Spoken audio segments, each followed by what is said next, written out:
This house is mine. I live here with my parents. If you don't like it, then leave. What? The moment my dream home, a newly built single-family house, was completed, Bob said that to me. I unexpectedly shouted in disbelief and froze. However, he didn't seem to be joking. He seemed serious about it. Thinking it was pointless to argue, I whispered in resignation. All right, I'll go. But before you leave, do me a favor. It seemed like Bob had been waiting for me to say that, as he promptly handed me a divorce attorney's business card. Always so careless, yet so well prepared at a time like this. I later reported Bob's actions to my parents. My mother was at a loss for words, and my father was furious. He'll get what's coming to him. It'll be all right. But contrary to my parents' reactions, I couldn't help but smile. My name is Catherine Smith, 28 years old. I now live in an apartment in a small town in Nebraska after leaving my parents' house, and run a nail salon there. I'm also married. I met my husband, Bob, through a friend about 4 years ago. My first impression of Bob was that he seemed very kind. Not exactly a heartthrob, but he didn't gamble, smoke, and only drank moderately. He seemed like the ideal husband. Moreover, like me, he was an only child and appeared to value his family a lot. We connected on that. We believed we could both cherish each other's families. He was different from anyone else I'd ever dated. Yet, I had no reservations about our future and our relationship went smoothly. 2 years into dating, following Bob's proposal, we started living together. The new place was the apartment I had been staying in, which also served as my workplace. Thinking it was more feasible for Bob to move into my place rather than relocating to his parental house, I suggested it. Bob agreed, and our new life began. However, living together, I learned so much about him. Bob was extremely disorganized. He would leave his clothes lying around after taking them off. If they stayed there for 3 days, I'd inevitably feel the urge to do something about it. Aren't you going to wash these? However, whenever I asked, he would respond. I've only worn them like 10 times, they don't need washing. Maybe once or twice is understandable. But clothes left for days and worn 10 times without washing? They're bound to get dirty and probably smell. Even with spare toothbrushes available, he wouldn't change his until I did it for him. He would use the same unwashed towel repeatedly because it was his favorite. I'm not obsessive about cleanliness, but these habits started to get to me. When I brought them up, he'd say, "My mom used to do it. If it bothers you, Catherine, why don't you do it?" Despite my initial patience, I eventually started hand-washing his clothes and buying matching towels to maintain a proper living environment. Yet, his inherent untidiness never changed. Because I work from home, I'd always inform Bob when I had clients. Still, with his hair a mess, Bob would wander into the room I used as a salon, asking, "Catherine, what do we have for lunch?" I felt so embarrassed in front of my clients. Though Bob wanted to avoid working on weekends, some clients can only come on Saturdays and Sundays. No matter how much I appealed to him, he wouldn't change. Bob was both messy and insensitive. I took it upon myself to teach him, step by step, what he shouldn't do. But occasionally, I'd sigh, wondering why I had to go to such lengths for him. Perhaps his family environment played a part. His parents live in a detached house within walking distance from ours. After getting married, we visited his parents' house and sometimes stayed overnight. Spending time with them, I realized that Bob's father had a personality identical to Bob's. Whenever we visited, clothes were strewn around, and his golf gear, a favorite hobby of his, was everywhere. I've nearly tripped over his clubs more than once or twice. And on top of being messy, he was even more insensitive than Bob. Even when he knew I was in the bathroom, he would still enter the changing room. "Hey! Catherine's in the bathroom right now, isn't she?" Even when his wife scolded him, he didn't seem to understand. Why's it an issue? I'm not going into the bathroom. I couldn't help but chuckle at his remarks. Doesn't he consider that there might be underwear lying around or that we could unexpectedly bump into each other? While I wanted to strongly express my discomfort, I couldn't refuse to visit or avoid the in-laws. Many of my friends also had complaints about their husbands or in-laws. While thinking this is just how things are, in the end, all I could do was bear it. Still, I always thought that at least my mother-in-law was a sensible person. She would chide her husband and always cleaned up after him, especially if he left his clothes or trash around. Mom always cleans without a word, she's truly exceptional. However, after Bob made that comment, she began to treat me with resentment. Huh? Doesn't Catherine clean? At Bob's words, my mother-in-law tilted her head in confusion. Pretending to answer her question, Bob began to complain about me. She does it, but she's always nagging. Always telling me to clean up, and complaining about the smallest things. Catherine should just do it herself instead of always telling me to do it. I thought maybe my mother-in-law would say something like, "You should also do what you can." In fact, I had seen her grumbling while cleaning up after my father-in-law, saying, "He's made a mess again." But my intuition was wrong. My mother-in-law glared at me as if I were her enemy. "Catherine, you're always at home, right? You should at least clean up. Why make Bob do it? Who do you think you are?" I was shocked. I had never expected the usually gentle mother-in-law to raise her voice and show such hostility.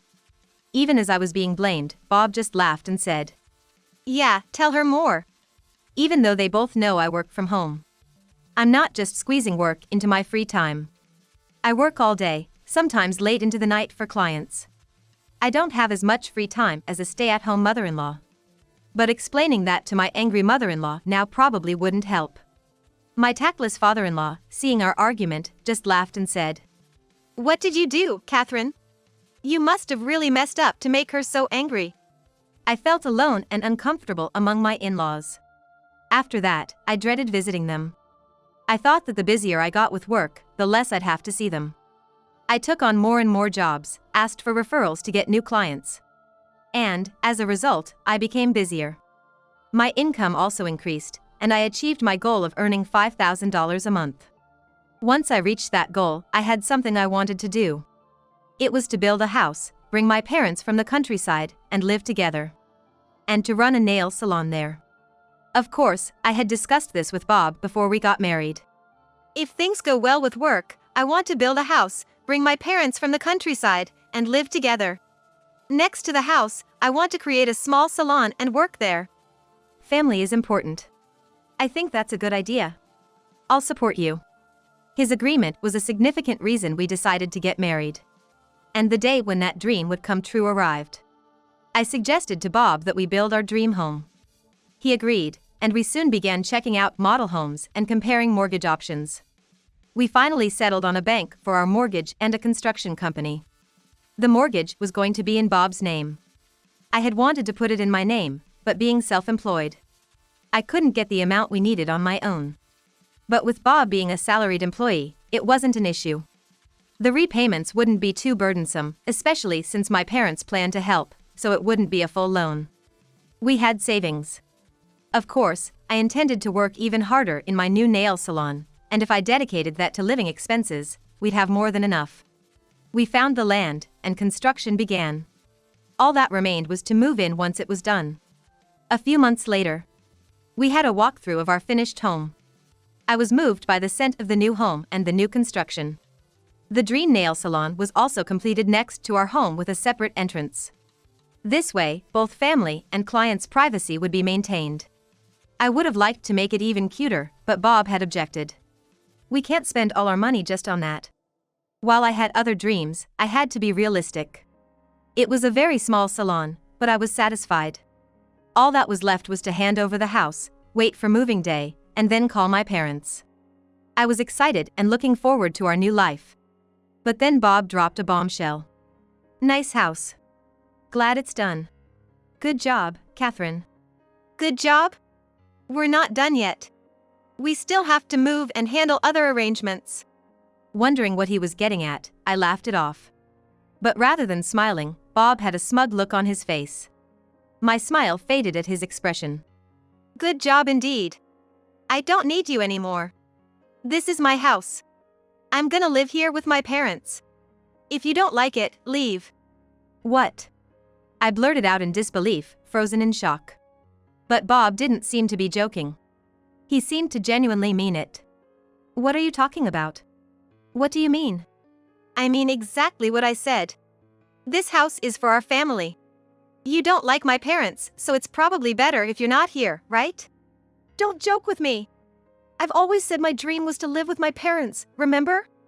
I shouted at Bob. Yeah. That's why I called them my parents, you know? I was speechless. I never imagined Bob would do something like this. I thought he was a family-oriented person when we married, but I was mistaken. Bob wasn't family-oriented, he was just a child who never grew up and separated from his parents. Our family home is old, right? It needs to be rebuilt soon, and this place was ready just in time. I want to live here with them. It's funny, don't you think, to live with your parents instead of mine? I glared at Bob, who looked smug. And then he said as if it was already decided. My parents already know, and they're coming today to see our new home.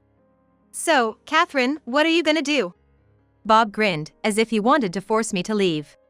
Then I'll leave. Yeah, that's what I thought. And while you're at it, take care of this too. And as soon as Bob heard my words, he quickly handed me a business card of a divorce lawyer. How could he be so organized only at a time like this? I took them, shaking with anger. My mom told me it'd be better to break up with someone like you, who always nags me. It's a hassle, so don't cry, okay? I held back my tears, not wanting to give him the satisfaction. If I cried now, it would be like admitting defeat. But leaving wasn't defeat. I couldn't bear the thought of living with them. On my way back to my apartment, I called my parents to tell them we wouldn't be moving. Confused by the situation, they immediately came from the countryside. You can't just tell us it's cancelled over the phone. Explain properly. Catherine, what happened? Where's Bob? I realized he hadn't come back. He's probably at his parents', preparing to move in. I was fuming and told my parents everything. My mom was speechless. My dad was livid and wanted to confront Bob and his family, but I stopped him. I'm sure he'll get his comeuppance. So it's fine. Confused by my words, my parents tilted their heads. I was too upset and frustrated to explain when I was kicked out. But Bob forgot something crucial. Surely he would contact me soon, realizing his mistake. With that thought, I continued my usual routine. A week later, as expected, I received a call from Bob. I answered, feeling a bit smug. Hello? Catherine! Something's wrong! The bank keeps calling me. Bob sounded panicked. Listening calmly, I responded. So? I don't have enough money, so I can't transfer it to the contractors. At this rate, I can't even take possession of the house. I've already hired the movers, what am I gonna do? Feeling satisfied that things were going as I'd planned, I laughed at the flustered Bob. He's probably panicking right now, wondering what to do next. I could almost picture the desperation in his tearful voice. So? I'm a stranger now, so it's none of my business. But you said you wanted to build that house. Who was it that kicked me out of that house again?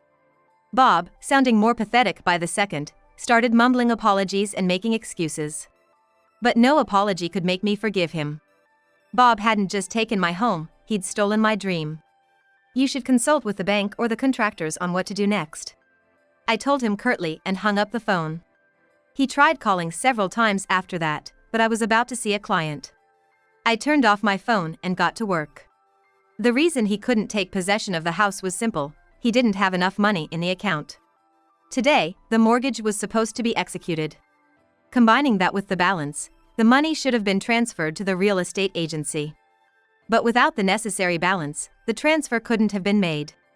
Originally, my parents were gonna gift me $100,000 for the house. Without that entire amount, of course he couldn't make the transfer. Bob probably forgot about my parents' assistance. After seeing my clients, while I was cleaning up, I heard the door to the apartment open. Bob stormed in, his face red with anger. What's going on? You said everything was taken care of. Explain yourself. I decided to let him in on the situation. And he instantly went pale. Please. Let's pretend the divorce never happened and ask your father for the money. He got down on his knees, begging. Who's the one that kicked me out of that house? Why would I help you now? But that house has your salon in it, didn't you always dream of that? I don't need such a tiny shack anymore. My words left Bob in despair. And there he was, apologizing over and over, tears and snot streaming down his face. But looking at Bob in that state, I felt no sympathy whatsoever. Maybe my love for him had already vanished the day he turned his back on me. Don't cry, will you? It's annoying. I threw his words back at him. And if you're gonna plead with someone, why not your parents? They're so fond of their little Bob, after all. I said with a smirk and then kicked him out.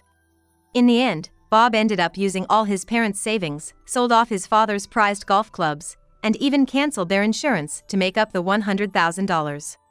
Because of the insurance cancellation fees and such, the move couldn't be completed on the scheduled day, so the movers had to be canceled. Of course, this meant incurring cancellation fees. I had no choice but to pay those fees and reschedule. The family home was supposed to be sold, but it was too old and no buyers were interested.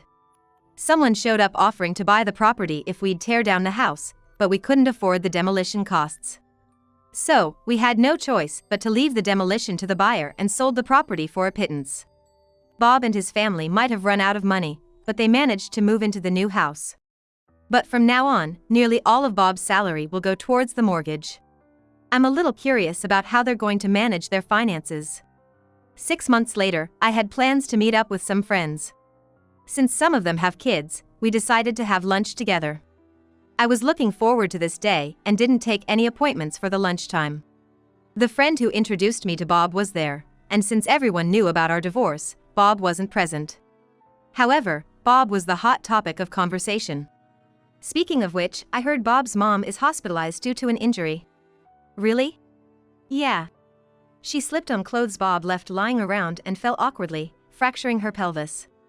I couldn't help but smirk, thinking about their new house getting messy because Bob can't clean up after himself. One friend, curious about another's source of information, asked, "How did you find out?" He contacted me a few days ago asking to borrow money. They don't have insurance, and they need money for medical and living expenses. Considering everything with Catherine and expecting he'd ask again, I've decided to cut ties and deleted his contact. Praising the friend's wise decision, I added, "That's the right call. Nothing good comes from associating with him." And we all laughed. After taking a short break and returning home, I noticed a new booking.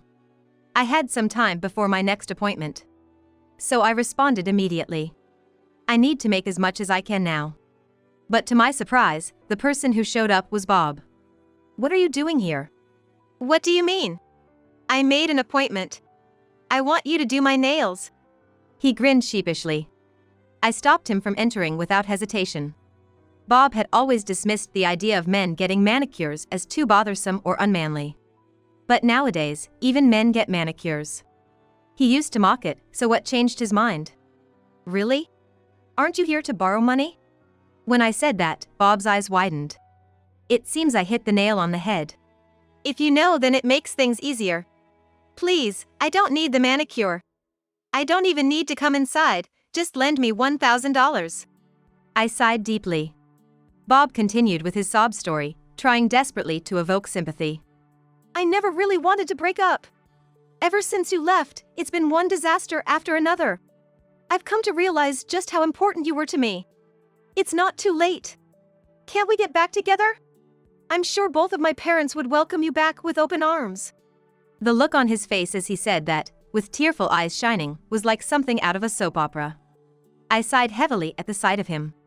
"To begin with, I have no intention of getting back with you, and I wouldn't want to live with those people no matter what.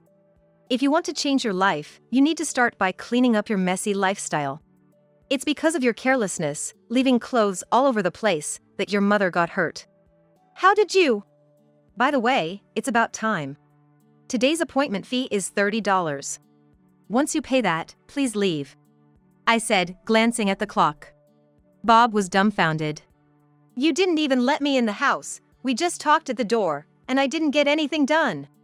Why do I have to pay?" His face turned red, yelling at me. "You made a salon appointment for the $30 manicure service. You decided not to get it because you wanted to talk, right?" I shot back at him. Bob was speechless. I told him, "If you can't pay, promise you'll never contact me again." Bob clenched his fists. Just then, "Catherine? Is there a problem?" Emerging from the living room was my boyfriend, Jason, who was introduced to me by a regular client's son after learning about my divorce. "Yes, but he's leaving now." I informed Jason, to which Bob yelled at him as well. "Who are you? It's none of your business." Clearly, something clicked for Jason. "I'm her fiancé." Was there some kind of misunderstanding? "Fiancé? Yes, nice to meet you." Bob seemed taken aback by Jason's cheerful demeanor. And then, the two of them quietly left, with Jason gently nudging Bob on the back. Once they reached the outer hallway, Jason turned to me and asked, "Did you tell him about your salon's relocation?" "Actually, she's moving her nail salon. See that big house being built over there? That's our new home. We're opening the salon there." "What?" Bob was silent, just staring at the massive house under construction. Probably twice the size of the one he built. Beside it was a cute, log cabin-style nail salon. "We hope to see you again," Jason said with a smile, and it seemed Bob finally realized he'd lost. He slinked away. And I couldn't help but find it amusing. "Sorry for intruding like that. I overheard everything and didn't want to intervene, thinking you might get upset." "Don't apologize. Your timing was perfect." "That's a relief." I watched Bob hurry away and shared a laugh with Jason. Then the two of us headed back into the apartment building. In the end, Bob never managed to gather enough money, and it seems he's now taken up a nighttime construction job after his day job. But, if I recall, Bob's company had a strict no-side job policy. Regardless, I can't help but shake my head at Bob's reckless choices. He could have revised his mortgage repayments or considered other alternatives. But he never did anything before, so maybe he never thought of it. It's probably only a matter of time before his workplace finds out about his second job. I heard that his father-in-law has been working at a supermarket. A friend saw him and let me know. Bob always seems to rely on his parents. But it's also the parents who raised such a child. Life's tough, but I hope they do their best. Bob's mother has been having difficulties moving due to numbness from the after effects of a pelvic fracture. I do feel a bit sorry for her, given she's always taken on all the household chores by herself. Because of her limited mobility, there's a rumor that their new home is starting to look a bit like a hoarder's place. The small shed that was supposed to be my nail salon is already filled with junk. It seems items are even overflowing from there. It appears they had to keep all the junk from demolishing their old home, but maybe they didn't have the money to dispose of it. It doesn't seem like a bright future awaits careless Bob and his family. After all that, I ended up marrying Jason. We built our new home, where my parents also live with us. And I finally relocated and opened the nail salon I'd always dreamed of. The former customer, now my mother-in-law, who lives nearby, has been introducing friends, so business is going well. Furthermore, Jason's younger sister told me she looks up to me and wants to be a nail technician. Surrounded by a lovely family and having achieved my dream, I feel so blessed. I'm determined to keep striving for happiness in the future.